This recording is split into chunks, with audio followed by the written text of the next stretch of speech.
दौड़ कर आते हैं। मैंने बताया था ना, हम लोग तो कथा में जब आते हैं चलकर आते हैं, पर मेरे बांके बिहारी जब भक्त से मिलने आते हैं ना, दौड़ कर आते हैं, चलकर नहीं आते, दौड़ते हैं। आज जैसे ही मुसीबत आई है पांडवों पर, दौड़ पड़े मेरे प्रभु,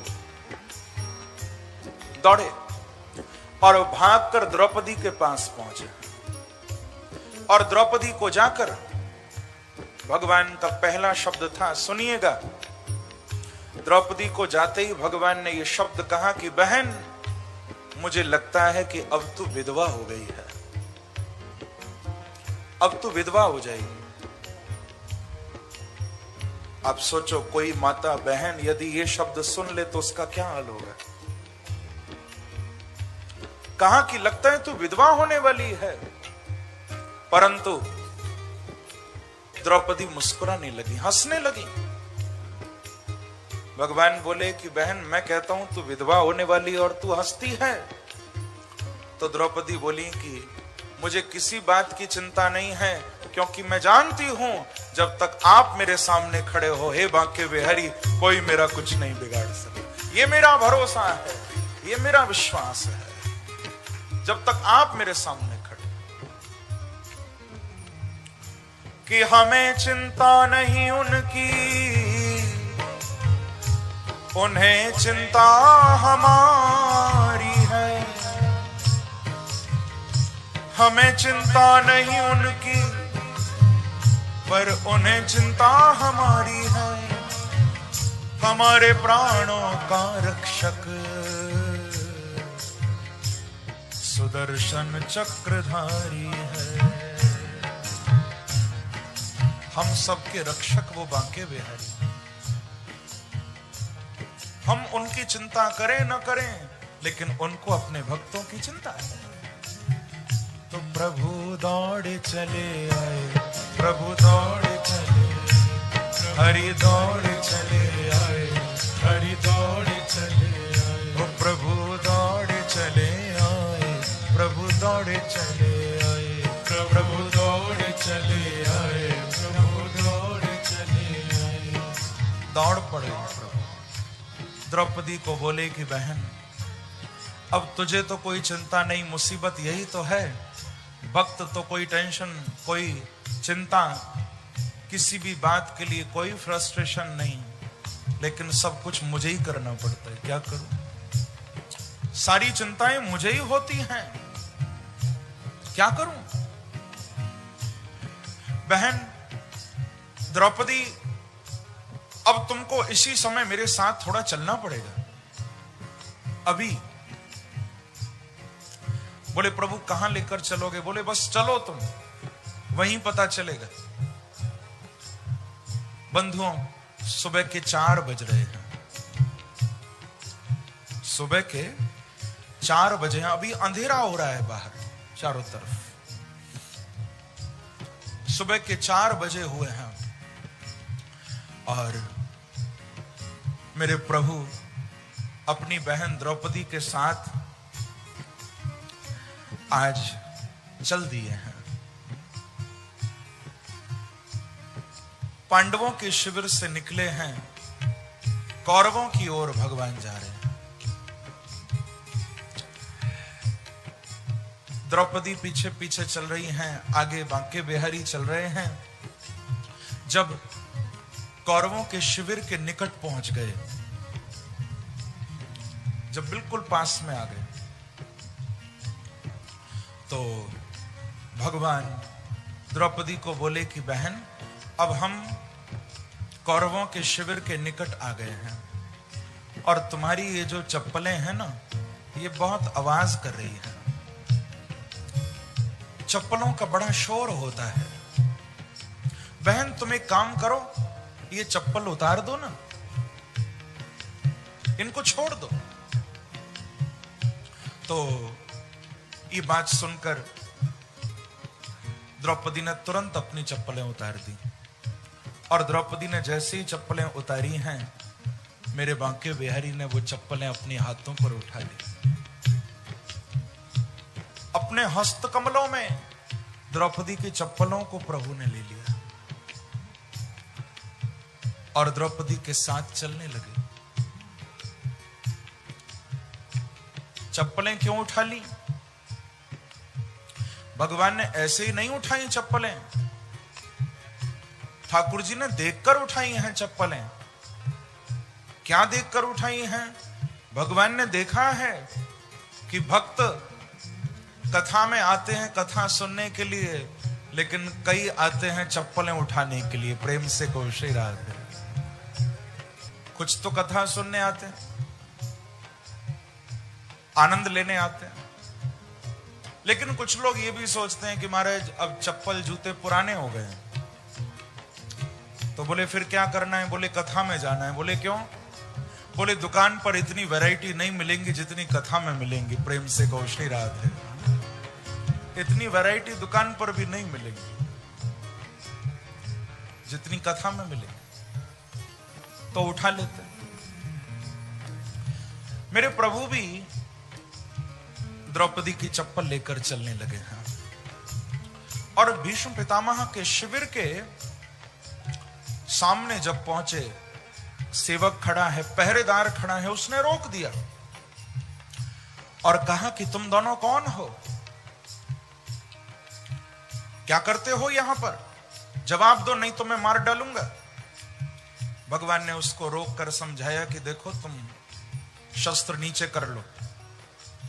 ये पांडवों की पत्नी है महारानी द्रौपदी, और ये इस समय बाबा का दर्शन करने आई है। उसने गौर से देखा तो वो पहचान गया। उसने प्रणाम किया कि हाँ, ये तो महारानी द्रौपदी है। बोले आप जाइए अंदर। अब उसने कृष्ण को देखा, भगवान को देखकर बोला कि ठीक है, इनको तो मैं पहचान गया, पर तुम कौन हो? तुमको मैं नहीं पहचाना। भगवान बोले कि बेटा तू पहचानेगा भी कैसे, क्योंकि रात भी काली है और मैं भी काला हूं। प्रेम से कहो श्री राधे। अब मैं दिखाई दूं तब तो तू पहचानेगा। हमारे बांके बिहारी जब छोटे थे ना, लाला कन्हैया, ब्रजरानी यशोदा के साथ एक बात बड़ी अच्छी थी। जैसे बच्चा छोटा होता है ना, और किसी दिन ज्यादा सुंदर लगे तो माताएं बहनें काजल लगा देती हैं थोड़ा, कहीं बच्चे को नजर न लग जाए, माथे पर काजल का टीका लगा देती हैं। लेकिन मैया यशोदा के साथ ये बात बहुत अच्छी थी, मैया को काजल नहीं लगाना पड़ता था, क्योंकि पूरा लाला ही काजल है, अलग से लगाने की क्या जरूरत है। तो रात भी काली, कृष्ण भी काले दिखाई नहीं दे रहे। भगवान ने कह दिया कि भैया मैं कोई और नहीं, मैं तो इनका एक छोटा सा नौकर हूं। ये अकेले कैसे आती रात में? तो एक नौकर को साथ ले आई है, मैं तो इनका सेवक हूं। तो वो पहरेदार बोला कि ठीक है, तुम अंदर नहीं जाओगे, इनको मैं जाने देता हूं। भगवान ने द्रौपदी के कान में सब कुछ कह दिया कि अंदर जाके क्या करना है। द्रौपदी अंदर चली गई और भगवान कृष्ण पेड़ के नीचे काली कामर को ओढ़कर और आराम से ठाकुर जी सो गए, लेट गए। द्रौपदी अंदर गई। देखो भगवान बहुत चतुर हैं। जिस अमृत वेला में 4 बजे द्रौपदी को लेकर भगवान गए हैं, इसी वेला में दुर्योधन की पत्नी भानुमति भीष्म पितामह का दर्शन करने आती थी, इसी समय। और उसी वेला में द्रौपदी को लेकर कृष्ण पहुंच गए। भीष्म पितामह अपने पलंग पर बैठे, आसन लगाकर भगवान का ध्यान कर रहे हैं, हाथ में माला झोली है, नाम जब भी हो रहा है, कृष्ण के स्मरण में डूबे हुए हैं। द्रौपदी अंदर गई हैं, चरणों में सिर रख के दोनों हाथ जोड़ के कहा, बाबा प्रणाम। क्या कहा? बाबा प्रणाम। भीष्म पितामह को लगा कि शायद भानुमति आ गई है, तो तुरंत भीष्म पितामह के दोनों हाथ उठ गए और मुख से आशीर्वाद निकल पड़ा कि बेटी अखंड सौभाग्यवती भव, अखंड सौभाग्यवती। ये आशीर्वाद निकल पड़ा मुझसे। द्रौपदी ने कहा कि बाबा आप क्या बोल रहे हो, सोच कर तो बोलो थोड़ा। अभी तो प्रतिज्ञा की कि पांडवों को मार दोगे और अब कहते हो अखंड सौभाग्यवती भव। ये दोनों बातें कैसे होंगी पूरी? जो सुना कि ये तो द्रौपदी की आवाज है, अब तक तो पहचान नहीं पाए। लेकिन सुनते ही वचन द्रौपदी के, हाथों से माला छूट गई। सुनते ही वचन द्रौपदी के, हाथों से माला छूट गई। प्रभु के चरणों में लगी हुई वो अटूट समाधि टूट गई। वो अटूट समाधि टूट गई। वो अटूट समाधि टूट गई। वो अटूट समाधि टूट गई। भगवान के चरणों में जो अखंड समाधि लगी थी, द्रौपदी की आवाज सुनते ही वो टूट गई। भीष्म पितामह हड़बड़ाकर अपने पलंग से उठकर बैठ गए और द्रौपदी के सामने हाथ जोड़कर रोने लगे। द्रौपदी बोली कि बाबा आपने मुझे आशीर्वाद दे दिया, क्या इसलिए रो रहे हो? नहीं बेटी, मुझे बस इतना बता दे, तुझे यहां लाया कौन है, बस। और मैं कुछ भी नहीं जानना चाहता, तू खाली ये बता दे कौन लाया तुझे यहां पर, क्योंकि मैं जानता हूं तुझे, तू अपने आप नहीं आई है, तुझे और कोई नहीं लाया होगा। तुझे यहां आशीर्वाद दिलाने यदि कोई लाया होगा तो मेरे बांके बिहारी लाए, और कोई नहीं हो सकता। इतनी चिंता अपने भक्तों की उनको ही है बस। प्रभु दौड़ चले आए, प्रभु दौड़ चले, प्रभु दौड़ चले आए, प्रभु दौड़ चले आए। ओ हरि दौड़ चले आए, हरि दौड़ चले आए, हरि दौड़ चले आए, हरि दौड़ चले आए। ओ प्रभु दौड़ चले आए, प्रभु दौड़ चले आए, प्रभु दौड़ चले आए, प्रभु दौड़ चले। भीष्म पितामह रो पड़े, बेटी बोल दे कौन लाया है। बोले बाबा आपने बिल्कुल ठीक सुना, आपने बिल्कुल ठीक समझा। मुझे यहां लाने वाले कोई और नहीं है, मुझे यहां लाने वाले श्री कृष्ण ही हैं, कृष्ण ही लेकर आए हैं मुझे।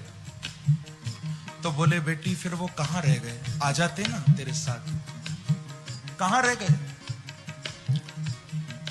तो कहा कि बाबा कैसे आते, आपके नौकर उनको अंदर आने दें तब तो बेचारे आए।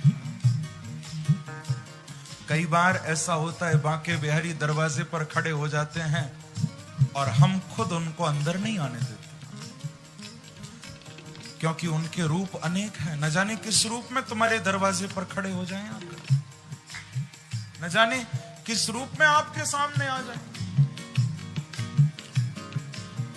जो सुना कि भगवान को अंदर नहीं आने दिया, दौड़ पड़े दरवाजे की ओर, भाग कर द्वार पर आए और नौकर को आकर डांटते हुए कहा कि क्या यहां भगवान आए थे? कहां है भगवान? तूने आने क्यों नहीं दिया? अरे बोले महाराज नाराज क्यों होते हो, भगवान तो यहां आए नहीं, यहां तो केवल द्रौपदी आई थी और उनके साथ उनका एक काला काला नौकर आया था, और वो मुझे अच्छा नहीं लगा तो मैंने उसको अंदर नहीं जाने दिया। देखो क्या ऐसा हो सकता है कि भगवान अच्छे न लगे? अरे किसी भी रूप में आए, ऐसा नहीं हो सकता कि वो अच्छे न लगे, लेकिन नौकर को अच्छे नहीं लगे। क्यों? क्योंकि बांके बिहारी उसको ही अच्छे लग सकते हैं जिस पर वो कृपा बरसे, सबको नहीं। परमात्मा उसी को प्यारा लगेगा जिस पर उसकी कृपा हो, सबको नहीं। कितने लोग वृंदावन में दर्शन करके निकल जाते हैं और उनको बांके बिहारी आकर्षक नहीं लगते। मैं देखता हूं लोगों को मंदिर में जब जाते हैं बिहारी जी के सामने, वो घड़ी देखते हैं अपनी, कितनी देर हो गई, 1 मिनट पूरा हुआ तुरंत भागे मंदिर में से। परमात्मा का दर्शन कभी घड़ी देखकर मत करना, परमात्मा का भजन कभी घड़ी देखकर मत करना। प्रेम से कहिए श्री राधे। घड़ी देखकर नहीं किया जा सकता। यही है बंदगी अपनी, यही है जिंदगी अपनी, यही है बंदगी अपनी, यही है जिंदगी अपनी। जुबां पे उनका नाम आया और गर्दन झुक गई अपनी। सजदा हो गया, इबादत हो गई, जुबां पे उनका नाम आया। भीष्म पितामह बोले कि पागल तू उनको पहचान नहीं पाया, वो मेरे श्याम सुंदर थे, कहां हैं? बोले महाराज वो जो भी थे सामने पेड़ के नीचे लेटे हुए हैं, जाओ आप उनको मिल लो। बाबा दौड़ पड़े, दौड़ कर आए, काली कामर को ओढ़ते हुए लेटे हुए ठाकुर जी को देखा। देखो कई बार लोग पूछते हैं कि कृष्ण काली कामर क्यों ओढ़ते हैं, लोगों का प्रश्न होता है। भगवान काली कामर क्यों ओढ़ते हैं, इसके पीछे एक कथा है। आप कहो तो सुना दूं, छोटी सी कथा है। आप कहो तो दसूं। जब ठाकुर जी प्रकट हुए ना, गोकुल में जब आए तो सारा ब्रज दर्शन करने के लिए उमड़ पड़ा था। वृषभान बाबा, कीर्ति मैया जो राधा रानी के माता पिता हैं, ये भी रावल गांव से दर्शन करने के लिए आए थे नंद के लाला का। जब दर्शन किया बाल कृष्ण का, वृषभान जी इतने गदगद हो गए, क्योंकि उनके तो जमाई राजा है ना, ये बड़े गदगद हो गए। अब नंद बाबा को बोले कि ब्रजराज, हे नंद महीपति, आपके लाला को मैं कहां दूं? तो ऐसा है कि मैं अपने साथ अपनी लाली को एक प्रसादी वस्त्र लाया हूं, किशोरी जी का, राधा रानी का ये प्रसादी वस्त्र लाया हूं, ये काली कामर, और आपके लाला को ओढ़ा रहा हूं ताकि आज के बाद आपके लाला को काऊ की नजर नहीं लगे। तो वृषभान जी ने वो राधा रानी का ओढ़ा हुआ प्रसादी वस्त्र बालकृष्ण के ऊपर डाला। और बंधुओं, मेरे कृष्ण ने, मेरे बांके बिहारी ने उसके बाद कभी उस काली कामर को त्यागा नहीं। प्रभु ने जहां भी लीला की, काली कामर साथ में है भगवान। ये किशोरी जी का प्रसाद है, राधा रानी का प्रसाद है। उस वस्त्र को कभी त्यागा नहीं भगवान ने। तो आज भीष्म पितामह ने दूर से देखा, काली कामर ओढ़ के कोई लेटा है, समझ गए ये मेरे कृष्ण हैं। दौड़कर पास आए, भगवान के ऊपर से काली कामर को जब खींचा तो भीष्म पितामह क्या देखते हैं कि बांके बिहारी द्रौपदी की चप्पलों को तकिया बनाकर सिरहाने लगाकर सो रहे हैं। अपने भक्त की चप्पल को अपने सिर से लगाकर सो रहे हैं, तकिया बनाकर। रो पड़े भीष्म पितामह और बोले कि प्रभु, मैं कितना बड़ा आतताई हूं, मैं कितना दुष्ट हूं। मैंने आपके भक्तों को मारने का संकल्प कर लिया, लेकिन मैं ये भूल गया प्रभु कि जिस भक्त की चप्पल को आप अपने सिर पर धारण कर लो, ऐसे भक्त का कौन बाल बांका कर सकता है और उसको कौन मार सकता है। मेरी क्या मजाल जो मैं पांडवों को मार सकूं, मेरे अंदर वो हिम्मत नहीं है प्रभु। मेरे से गलती हो गई जो मैंने ऐसा संकल्प कर लिया। तो प्रभु दौड़े चले आए, प्रभु दौड़े चले, प्रभु दौड़े चले आए, प्रभु दौड़े चले जिसने हरि गुण गाए,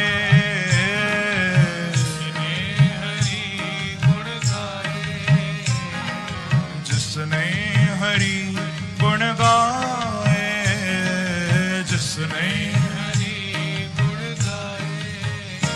प्रभु दौड़े चले आए, प्रभु दौड़े चले आए, प्रभु दौड़े चले आए, प्रभु दौड़े चले आए। ओ हरि दौड़े चले आए, हरि दौड़े चले आए, हरि दौड़े चले आए, हरि दौड़े चले आए। ओ प्रभु दौड़े चले आए, प्रभु दौड़े चले आए, प्रभु दौड़े चले आए, प्रभु दौड़े चले आए। ओ हरि दौड़े चले